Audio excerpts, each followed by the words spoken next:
पितृसत्तात्मक जो व्यवस्था था, ये हमारी माताओं, बहनों और बेटियों को एक तरह से गुलाम बना करके अपने अधीन रखने की व्यवस्था था।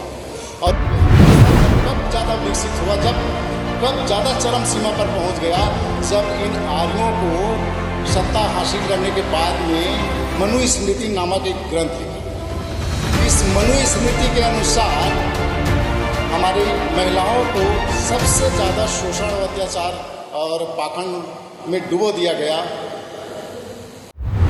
आज के जीएसएस के सिल्वर जुबली कार्यक्रम में सम्मानीय मंच एवं भाइयों और बहनों, आप सबको सादर जय सतनाम, जय सत, जय तत्, जय संविधान।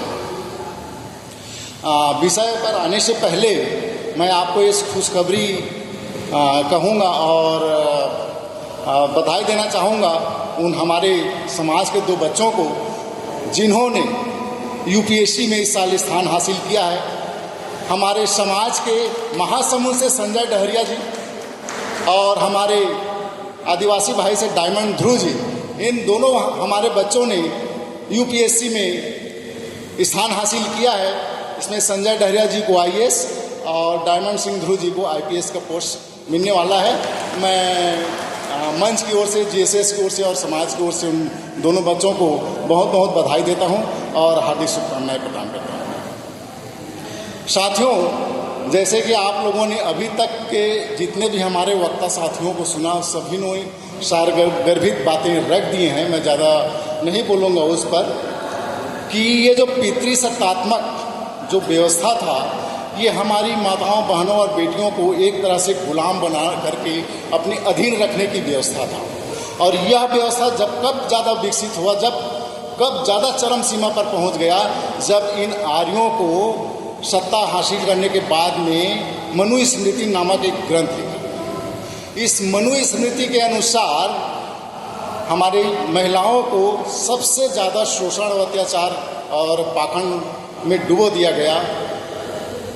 उसमें लिखा गया है मनुस्मृति में कि जो महिला है जन्म के बाद पिता के अधीन रहेगी, शादी के बाद पति के अधीन रहेंगी और शादी जब बुढ़ापा हो जाएगा तो वो जो है बेटे के अधीन रहेंगे। इस तरह से उनके तीनों 4 अवस्थाओं में महिलाओं को अधीन रखा गया।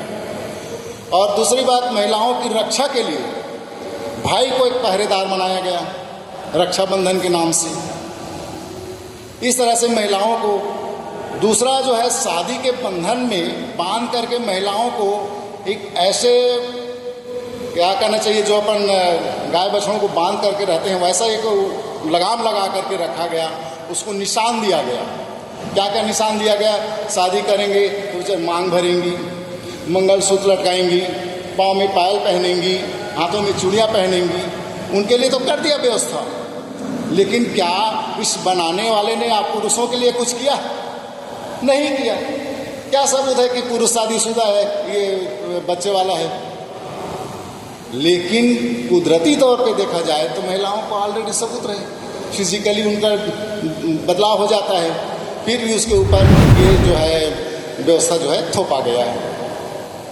इससे आज़ाद विचारधाराओं के आधार पर उन्हें परिवर्तन लाया है, कोशिश किया गया है। बौद्धकालीन व्यवस्था में तथागत बुद्ध जी ने भी महिलाओं को सम्मान दिया है और सम्मान उनके जो बौद्ध भिक्षुणी संघ अपने समय में बना करके उनको सम्मान दिया और बराबर में लाने का प्रयास किया है। जैसे कि उस समय आप लोगों ने सुना होगा कि एक नगर वधू के नाम से आम्रपाली को एक उस व्यवस्था में किया जाता था। बहुत ही उनके लिए वो शब्द नहीं बोलना चाहता हूँ मैं मंच में। तो बौद्ध भिक्षु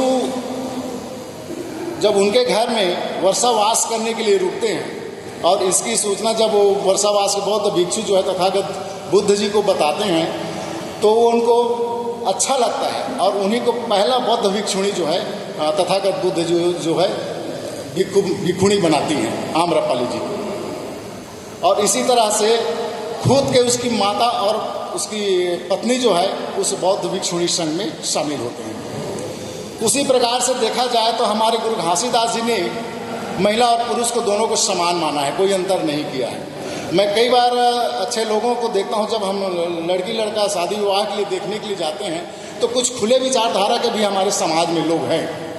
वो बोलते हैं कि हम तो तोला हमार बेटी देवर तैयार है, हमार बेटी ला बढ़िया राखबे सुख में, तय कोनो जगह लेके ओला कमा, कोनो जगह लेके काम करवा, हमला कोई आपत्ति नहीं है, लेकिन तय ओकर संग में रहे।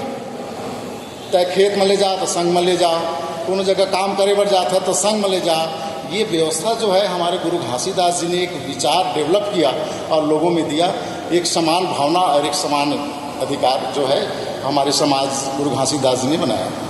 उस समय में पाखंडवाद का विरोध करने के लिए कदम उठाया है माता सुभद्रा जी ने। गुरु घासीदास जी की बेटी पुत्री जो कुटेला धाम उनका है, सुभद्रा माता जी ने भी इस ढोंग आडंबर से महिलाओं को मुक्ति दिलाने के लिए काम किया है।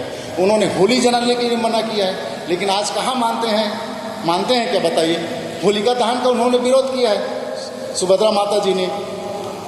और बहुत ऐसे सतनामी हैं जो होली का त्यौहार नहीं मनाते हैं, और नहीं मनाना भी चाहिए।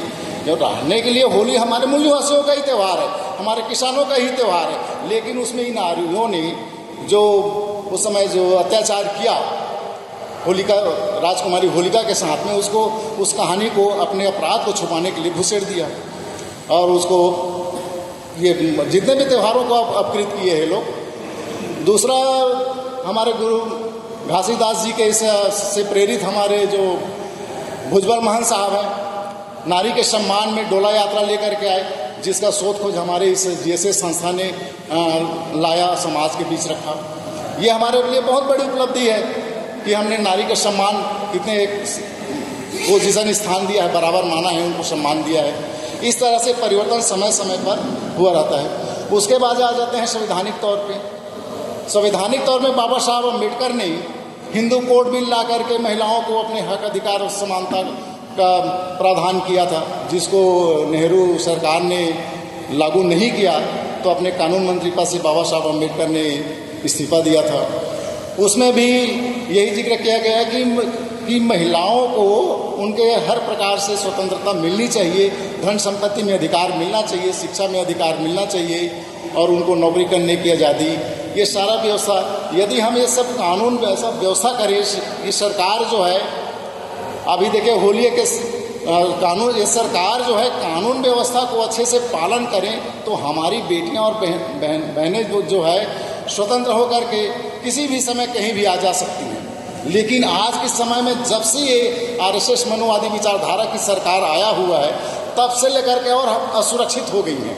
अभी अभी आप होली के इस त्यौहार में देखे होंगे कि फॉरेनर जो आए हुए हैं बनारस में होली के, ये में फॉरेनर आए हुए हैं, उसके प्राइवेट पार्टों में रंग डाला गया है। बताइए अब वो क्या संदेश जाएगा विदेश में कि हमारे इस देश के लोग ऐसा होली मनाते हैं जो महिलाओं के साथ वो गलत अंगों में रंग डालते हैं या उसको स्पर्श करते हैं। ये बहुत सारी कुरीतियाँ इन लोगों ने हमारे समाज में, इस देश में ले दिया है। इनका इलाज करना बहुत ज़रूरी है। इस तरह से साथियों, हम लोगों को महिलाओं के प्रति बहुत सजग होकर के ये और उनको शिक्षा दीक्षा, उनके हर चीज़ में उनको प्रतिबंध देना चाहिए। और एक और तथ्य आप लोगों के बीच रखना चाहूँगा कि एक शराबी पिता अपने बेटे को या अपने बेटी को शराबी नहीं बनाएगा, लेकिन एक अंधविश्वास और पाखंड में डूबी महिला अपने संतान को जरूर पाखंड और अंधविश्वास की ओर ढकेल देती है। इससे हमको समझना होगा और उनसे निजात दिलाने के लिए हमारी महिलाओं को ऐसे कार्यक्रमों में लाना चाहिए, ऐसे जगहों पर रहना चाहिए कि जिससे वो प्रेरणा ले सके, सावित्रीबाई फुले से प्रेरणा ले सकें, माता रमाबाई से प्रेरणा ले सकें। इस तरह के कार्यक्रम हमको महिलाओं को अधिक से अधिक ऐसे कार्यक्रमों में लाना चाहिए और उनके शिक्षा दीक्षा में और अच्छा योगदान देना चाहिए। वैसे आज के समय में बेटियां पढ़ रही हैं, आगे बढ़ रही हैं और परिवर्तन आ रहा है, लेकिन और हमें ज़्यादा उनको स्वतंत्रता प्रदान करनी चाहिए। इसी आशा और विश्वास के साथ आप लोगों ने मुझे बोलने का मौका दिया, आप लोगों ने मुझे सुना, उसके लिए सादर धन्यवाद, आभार। जय भीम, जय सतनाम, जय संविधान, जय भारत।